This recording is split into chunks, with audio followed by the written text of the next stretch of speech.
Hello everyone, আমি আমার Eid shopping করতে সেলাইয়ে চলে গেলাম। সেলাই যেহেতু authentic Pakistani brands cloth store, তো আমি ভাবছিলাম এবার ঈদে পাকিস্তানি ড্রেস নিব।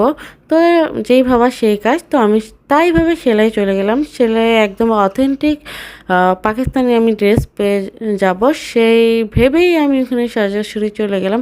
আর যাওয়ার পর যেটা দেখলাম, ভাই রে ভাই, এত সুন্দর সুন্দর ড্রেস কালেকশন তাদের, কোনটা রেখে কোনটা নেবো আমি ভাবছিলাম। যেখানেই তাকাই মনে হচ্ছে এখান থেকে একটা নেই, ওখান থেকে একটা নেই, কিন্তু সব তো আর নিতে পারবো না।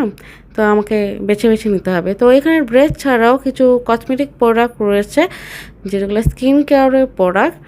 আর তারপরে আমি যেটা করলাম সেটা আমার ঈদের ড্রেস চয়েস করা শুরু করলাম যে কোন ড্রেসটা নিব। যেহেতু আমি ঈদের জন্য একটু গর্জিয়াস কাজ করা ড্রেস খুঁজছিলাম, তো এটি ছিল গর্জিয়াসের মধ্যে একটি। তো আমি হলাম একটু লাইট এমব্রয়ডারি ওয়ার্ক করা আরেকটি ড্রেস নিই।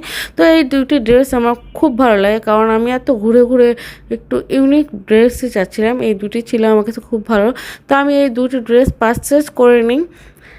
এটাই ছিল আমার ঈদের দুটো ড্রেস। তো তার যারা যারা পাকিস্তানি ড্রেস নিতে চাও অবশ্যই সেলাই চলে যাও। আর ঈদ আসতে বেশি দিন নেই, ভালো থাকবে, আল্লাহ হাফেজ।